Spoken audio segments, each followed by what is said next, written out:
Isso aconteceu quando eu tinha 20 anos. Tenho 22 agora. Então não foi há muito tempo. Durante a faculdade, eu era babá durante a semana para uma família, e às vezes, eu trabalhava como babá para uma outra família mais abastada nos finais de semana. Eles costumavam viajar nos fins de semana e deixavam seus 2 filhos, então eu ficava na casa durante o final de semana com as crianças. Eles tinham um quarto de hóspedes exclusivo para mim, e a família era muito legal. Então foi realmente ótimo enquanto durou. Isso aconteceu no outono, as folhas estavam caindo e o tempo estava fresco. Eu cheguei na casa na sexta-feira, e a noite de sexta foi completamente tranquila. Eu só brinquei com as 2 crianças, que tinham apelidos de James e Jessica. James tinha 7 anos e Jessica tinha 5. Ambos eram fofos e bem comportados. O horário de dormir de Jessica era às 19h30 e o de James às 20h30. Durante o dia, eu brincava com cada um deles com seus brinquedos. A família tinha 2 quartos dedicados para os brinquedos, um para Jess e outro para James. Jessica adorava suas bonecas e casinhas de boneca, então eu passava bastante tempo brincando com ela. James adorava jogar videogames, então eu o assistia jogar. Essas crianças realmente tinham de tudo, e a casa era maravilhosa. Era uma propriedade enorme com um grande lago no meio, tinha uma garagem separada para 3 carros e uma piscina com uma casa na beira do lago, que também era um bar e sala de jogos, com mesa de sinuca, dardos, fliperama e uma TV gigante com vários sofás. Essa família era muito abastada e exagerada.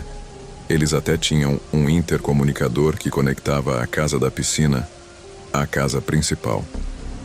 Se você apertasse um botão na parede em qualquer um dos lugares, ele tocaria, e então você poderia falar através dele. A casa da piscina também tinha uma janela gigante com vista para o lago e da casa. Depois que as crianças iam para a cama, eu ficava livre para fazer o que quisesse. Fiquei na casa à vontade durante a noite e tudo estava ótimo. Não era permitido receber amigos, e isso era uma regra que eu respeitava. Eu apenas fazia chamadas de vídeo com meus amigos e assistia filmes na casa da piscina para passar o tempo. Não era um lugar ruim para ter tempo livre, eu te digo. Comecei a ficar com fome, então atravessei a propriedade de volta para a casa, digitei o código para entrar e fui para a cozinha. Eles tinham tantos lanches e comidas, dos quais eu podia me servir. Peguei um lanche congelado do freezer, coloquei no micro-ondas, e quando terminei, voltei através da propriedade para a casa da piscina. Eu gostava mais de ficar lá porque podia falar mais alto no telefone e deixar a TV tão alta quanto quisesse, sem acordar as crianças. Eu estava no sofá, comendo e assistindo ao filme As Branquelas, enquanto mandava mensagens para um monte de amigos.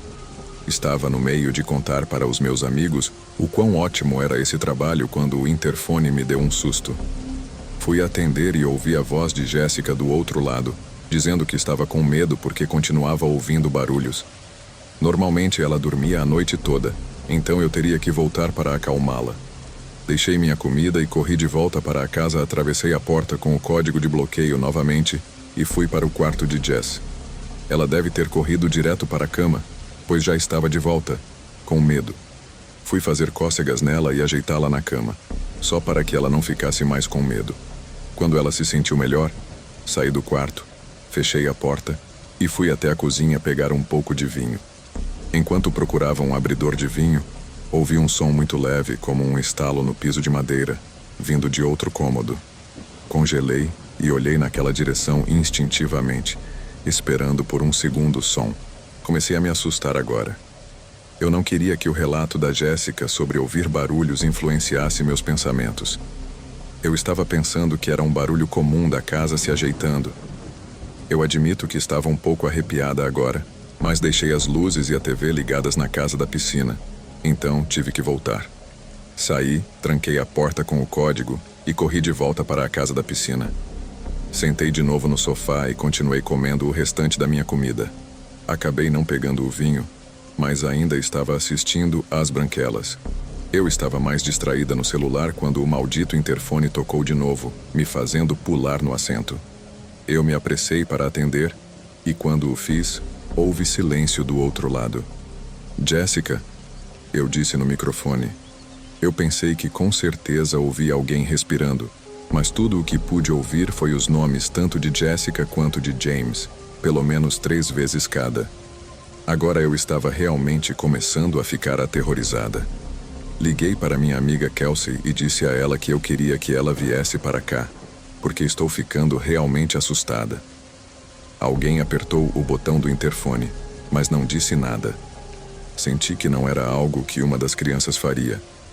Eu ainda estava no telefone com Kelsey, que estava me dizendo para parar de agir como uma mãe, mas ela também parecia estar bêbada. Eu estava olhando para a casa o tempo todo enquanto falava com ela. As luzes do corredor se acenderam.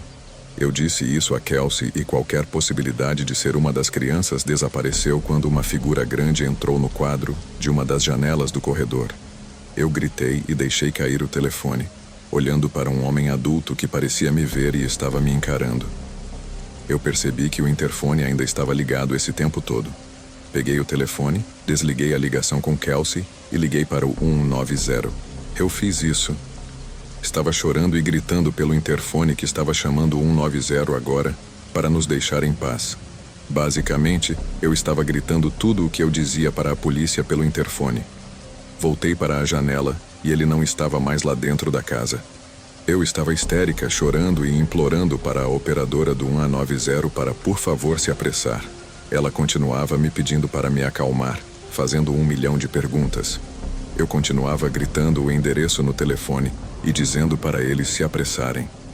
Quando ela perguntou se as crianças estavam seguras, eu gritei que não, que elas ainda estavam na casa com aquele homem. Foi quando ouvi o grito de Jessica pelo interfone e eu desabei completamente, caindo de joelhos e chorando, enquanto a operadora do 190 ainda tentava me manter calma, mas eu não conseguia.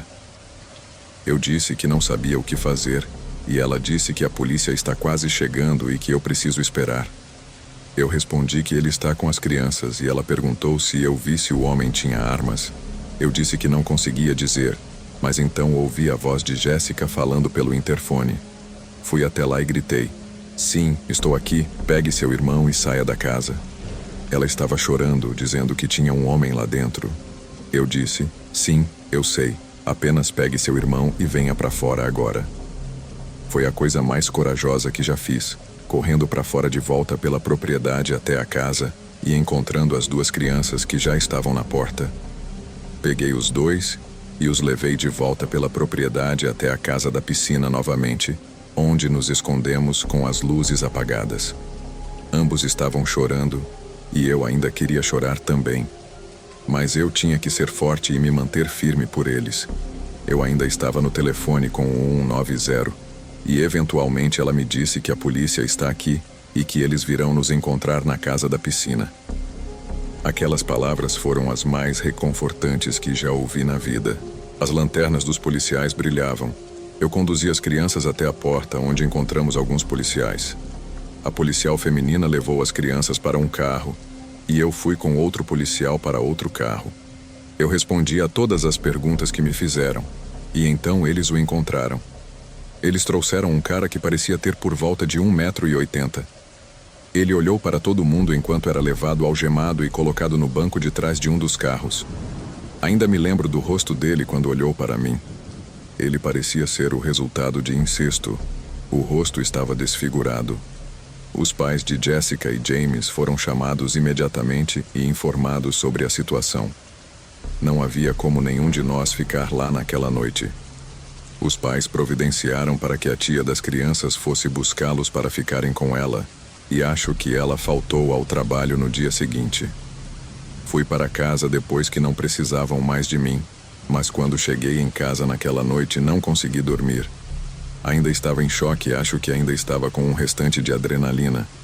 Os pais compreensivelmente não deixaram seus filhos sozinhos por um bom tempo depois disso. Tenho certeza de que eles pressionaram as acusações ao máximo.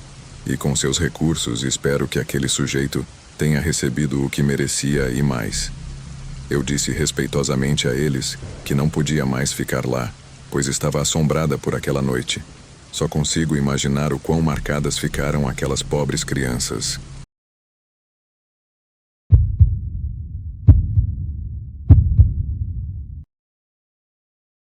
Eu tinha 28 anos e estava acampando sozinho em uma floresta local com meu Beagle Red, percebendo que não estava tão sozinho quanto pensava. Era novembro, e o clima ainda estava moderadamente quente durante o dia, mas à noite esfriava.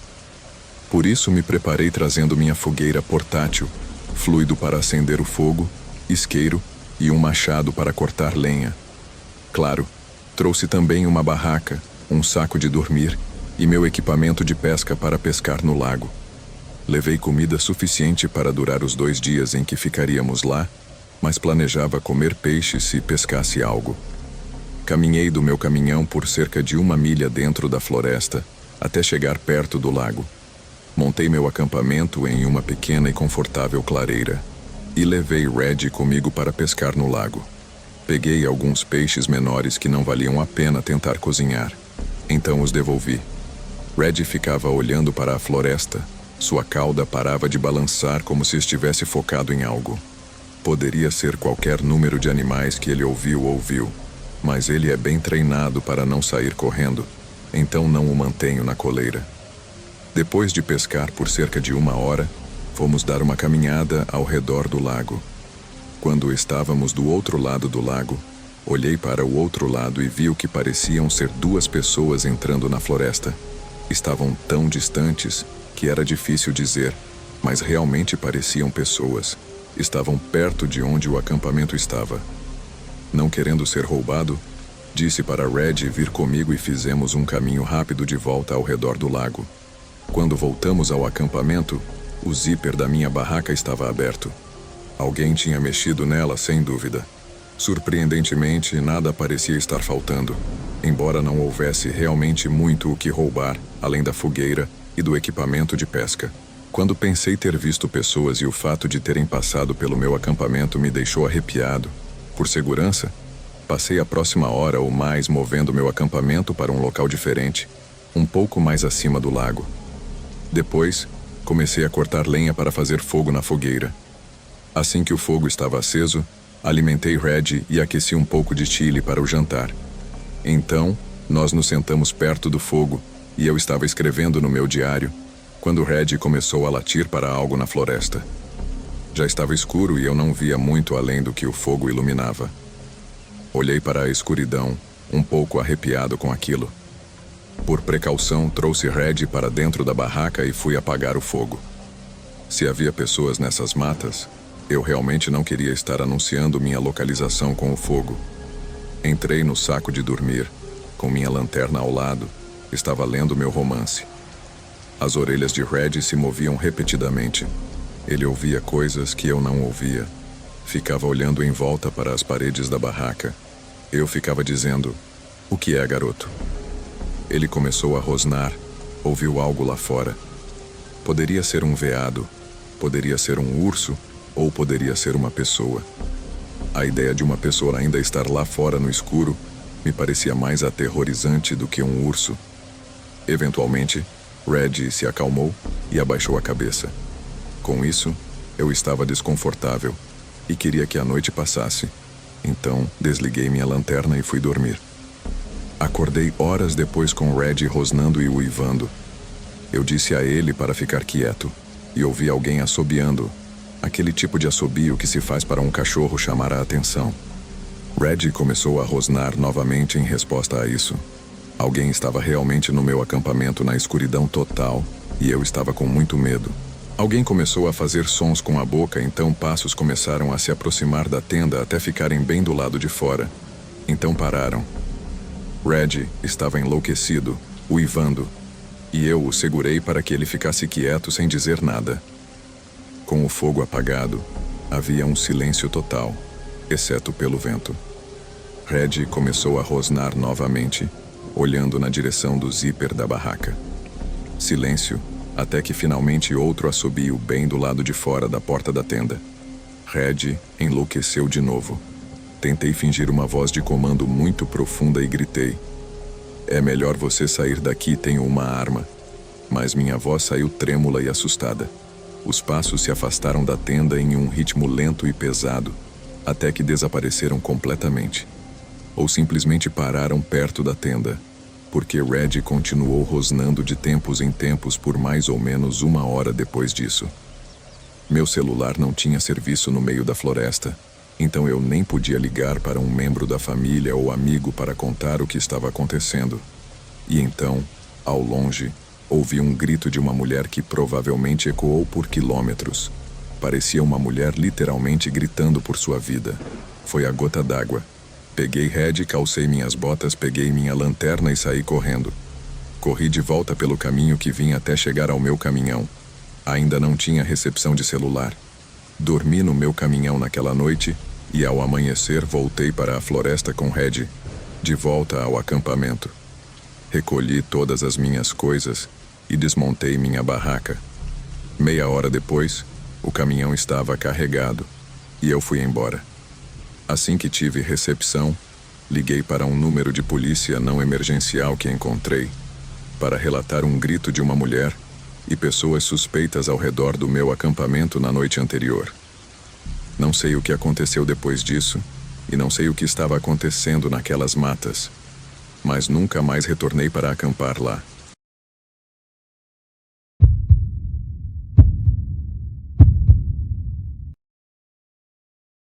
Novamente eu estava sozinho em casa por uma noite. Nossa casa é uma casa de 2 níveis e a parte de cima é basicamente um apartamento onde moramos, eu e meu irmão, enquanto nossos pais moram no térreo. É bem legal. Era um final de semana e eu estava ficando em casa, já que estava chovendo lá fora e meus amigos não queriam fazer nada. Passei a noite assistindo a filmes de terror no meu quarto. Estava assistindo Doutor Sono, um filme que nunca havia visto antes e estava bastante envolvido nele. Pausou o filme para pegar um lanche na cozinha. Fui até o armário, peguei uma caixa de biscoitos e então ouvi um som vindo da escada que levava para o andar de baixo, que ignorei como nada. Voltei para o meu quarto, fechei a porta e liguei o filme de novo. Notei que a luz de movimento do quintal estava acesa e então ouvi alguns sons vindo de baixo, diretamente abaixo do meu quarto. Parecia que a porta dos fundos estava sendo fechada. Para explicar a disposição da nossa casa, meu quarto fica diretamente acima da porta dos fundos, no andar dos meus pais. As paredes desta casa são finas como papel, dá para ouvir até um alfinete cair lá embaixo. Então, ouvi facilmente alguém lá embaixo e quando pausei o filme, os passos se tornaram mais óbvios. Mandei mensagem no nosso grupo familiar perguntando quem tinha acabado de chegar em casa. Minha mãe respondeu dentro de 1 minuto dizendo que não estávamos em casa, o que significaria que só poderia ser meu irmão. Mas isso seria extremamente estranho, já que ele nunca entra pela porta dos fundos e também não deveria estar em casa naquela noite. Eu disse no grupo da família: "Estou ouvindo alguém lá embaixo, Alex, é você?" Ele não respondeu. Ouvi os passos atravessando a casa em direção à frente, até que estivessem fora do alcance da minha audição. Depois ouvi passos subindo a escada. Desliguei a TV e os passos vinham diretamente pelo corredor em direção ao meu quarto, pulando todos os outros quartos no corredor. Eram passos pesados. Eles chegaram até a minha porta e então ela se abriu. Eu estava deitado imóvel na minha cama, fingindo que meus olhos estavam fechados, meio abrindo apenas o suficiente para ver uma cabeça espiando para dentro do quarto através da porta, olhando diretamente para mim. Estava escuro e só pude ver os olhos da pessoa, e não parecia ser o Alex. Ele ficou parado na entrada do quarto por um tempo que parecia interminável enquanto eu deitava lá fingindo estar dormindo. Após talvez 30 segundos ou 1 minuto, ele fechou a porta, mas não ouvi passos se afastando. Eu enviei uma mensagem para o grupo da família em caixa alta. "Alex, por favor, me diga que é você na casa." Ele respondeu quase instantaneamente dizendo que não. "Do que você está falando?" Foi aí que contei a eles que alguém estava na casa. Liguei para o 190 e comecei a sussurrar no telefone, e foi aí que finalmente ouvi passos se afastando da porta. Ele deve ter ouvido quando comecei a falar, mesmo em sussurros. Os passos desceram as escadas e depois não pude mais ouvi-los. Fui orientado a permanecer na linha com o atendente até a chegada do socorro. Cerca de 5 minutos a polícia chegou e o atendente me disse que podia descer para deixar os policiais entrarem. Na minha região, a polícia geralmente trabalha em duplas, então os 2 policiais que chegaram vasculharam toda a casa comigo, verificando todos os armários e embaixo de cada cama. Quando foi determinado que a casa estava limpa, eles saíram. Um dos meus pais deixou a porta dos fundos destrancada. Foi simples assim. Não há chance de dormir depois que algo assim acontece. Um tempo depois que a polícia saiu, a luz de movimento do quintal se acendeu. Algo a ativou. Olhei pela janela e vi um vislumbre de um homem se afastando da casa, indo para um canto escuro do quintal, onde não conseguia vê-lo mais. Acredito que ele tentou entrar na casa novamente, mas desta vez a porta estava trancada. Fiquei observando pela janela enquanto a luz estava acesa. Quando ela se apagou, estava muito escuro lá fora para ver alguma coisa. Enquanto a luz não acendesse novamente, eu sabia que ele não voltaria. Felizmente, ele nunca retornou. O simples ato de trancar as portas pode ser a diferença entre alguém entrar ou não em sua casa. Como meus pais esqueceram de trancar a porta, agora terei para sempre a imagem assustadora da pessoa espiando para dentro do meu quarto, olhando especificamente para mim, seus olhos. É uma imagem que vai permanecer comigo.